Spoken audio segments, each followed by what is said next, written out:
Hey, how we going, guys? Mick here from Not Tell. Back another kick-ass beer review. I'm going to review a home brew. This one's called the Munted Donkey Stout. Now, Munted Donkey is, or donkey beer is beers that have been produced, brewed using leftover ingredients. So we had a few buckets here that were near ending, probably all around about the similar weight, particularly those specialty grains and so forth go in for mostly flavouring colouring. So we'll pour it up.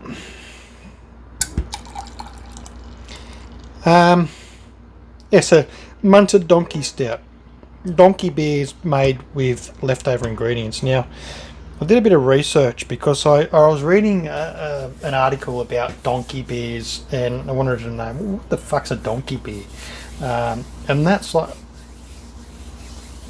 what you would call a beer, like I mentioned, is leftovers. Some people do donkey beers using extracts. Some do it donkey beers using quite sort of prominent ingredients, whether it be sweet orange peel extracts, bitter orange peel extracts, candy syrups. They just throw everything in. Mostly donkey beers will end up being something dark and fucking beautiful. So this particular beer I brewed quite a while ago. It was hot cubed. One of very few beers that went into cubes that were a full 23 litres. Now my cubes generally only hold about 20 litres, but you can push 23 into them if you go up through the handle and right up to the brim of the spout, and which is what I've done with this particular beer. So here we have the Munted Donkey beer. It's the Munted Donkey Stout.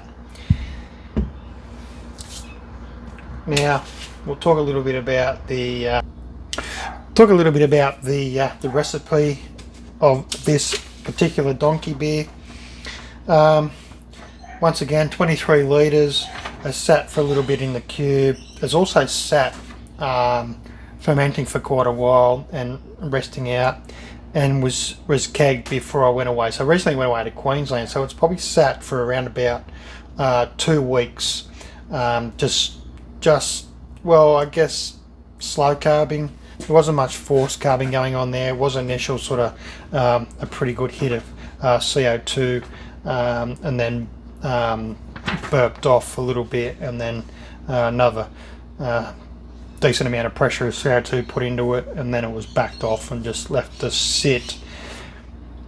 There was one tasting done before I left. There was a couple of tests once I come back just to see whether the carbonation was good or not, and we've gone from there.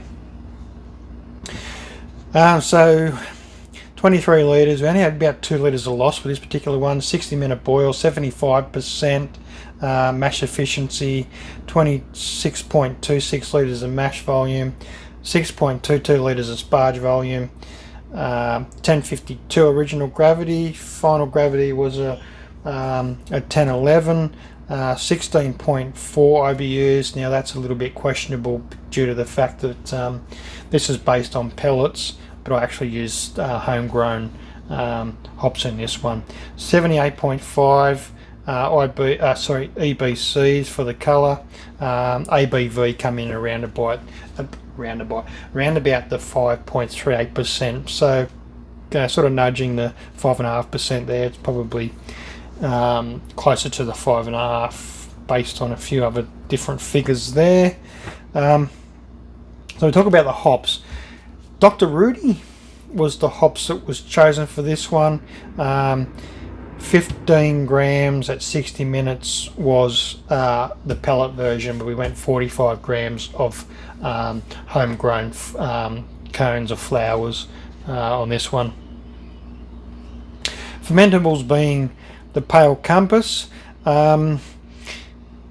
I did use the Cooper's version of the Compass malt. It is their green labelled malt, which is also labelled as a Compass malt. So I figured that if Voyager does a Compass malt and Cooper's list or bags or labels theirs as a compass, it must be a quite similar variety. So we've just gone with the Coopers.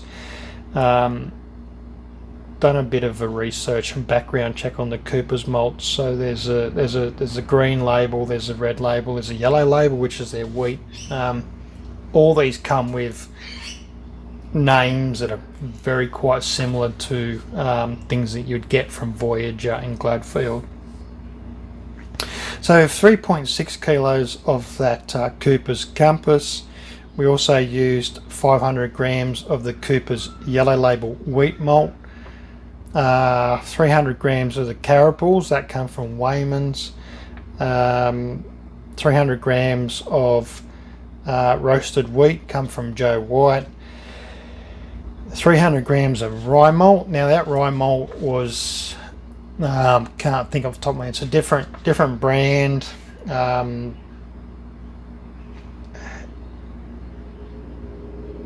I almost had it then. I can't quite think of it, but it's a rye that's purposely made for making rye whiskies, sour mash sort of thing like that. So, but it works quite well in beer. We've got a dark chocolate, which came from Gladfield, and we used a crystal dark, which came from Joe White Maltings as well. All those from the Carapils, roast wheat, rye, chocolate dark, and the crystal dark are around about 300 grams in this recipe. Mash step 1 was 65 degrees at 60 minutes. We mashed out at 75. Once again, used Dr. Rudy homegrown hops. 15 grams you're using pellets, around about 45 grams if you're using flowers, and 2 packets of Safale English Ale SO4, which was slightly outdated. So once again, going back to it, it is a donkey beer. We're using things that might be slightly expired, out of date, or just left over from previous beers.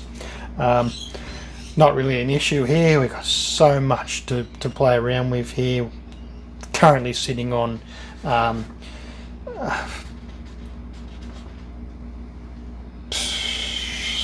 350, anywhere up to 400 kilos of grain malt to play with. 18 degrees for 10 days for the fermentation step.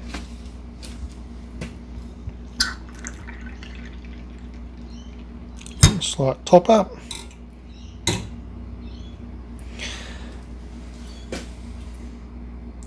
So up into the schooner glass. It is a beautiful colour. It is black, it's dark, there's no sediment, there's nothing playing around with the colour of this beer. It is what it is. All is coming from the roasted wheat and the chocolate dark malts. Nice tan head, it's tight, compact, it's fluffy on top. Slightly, I'd say medium compaction there on top, or on the side. There's about a 1 finger. Colour is fucking brilliant.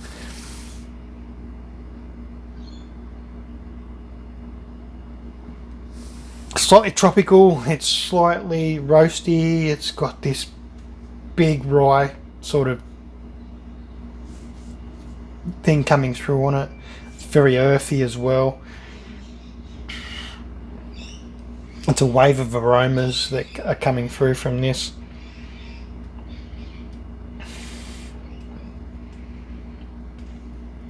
Let's go in for a taste.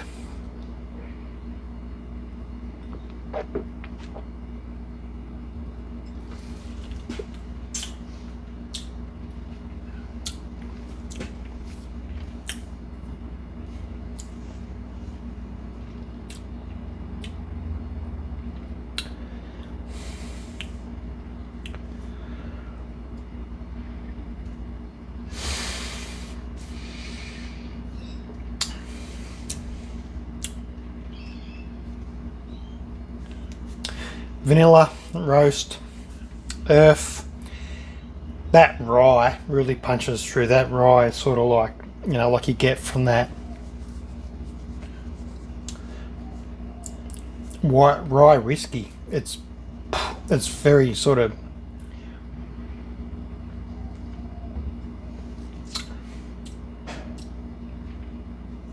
it comes through. It definitely, when you're using this particular rye, it benefits from aging. It punches through. Probably would go really well if you were to barrel age something like this. Would I barrel age something at such a low ABV? I have. Doesn't carry the flavours of a barrel really well. You do start to get a lot of oak, a lot of wood coming through, and it's a little bit hard to chew. And so probably a minimal amount of time on a barrel would probably be best for something like this. Chocolate comes through. The crystal is drowned out, but I think that sort of carries the beer. It pushes, it maybe pushes some of that other stuff, some of the honey notes that come through as well, with the use of the wheat with the crystal, and maybe the with the carapils. It punches a little bit of honey through as well. Overall,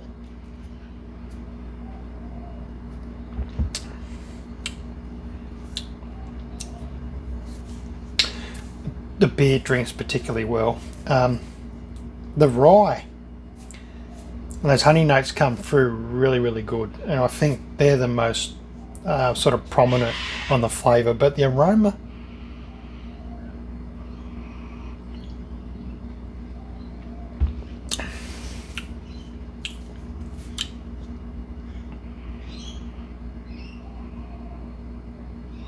sort of subtle, and it leads you to sort of come into the beer like, oh, what am I going to taste? So it's more of a beer that sort of, it draws you in. And look at that lacing. That is just like, that's just coating that glass.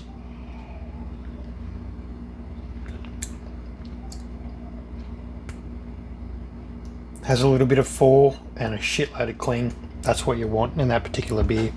For a beer that only sits at 5.38 to 5.5%, it just hugs that glass really well. Would I do it again?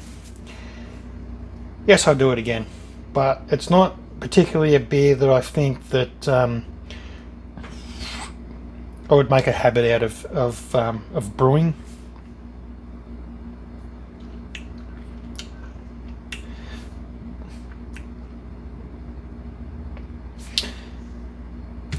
A minimal amount, I think, sitting around a fire. Like I've got this thing about campfire beers, and I think those beers that are highly sessionable due to their flavour or the amount of alcohol that's in them are my campfire beers. This is definitely going to be a campfire beer.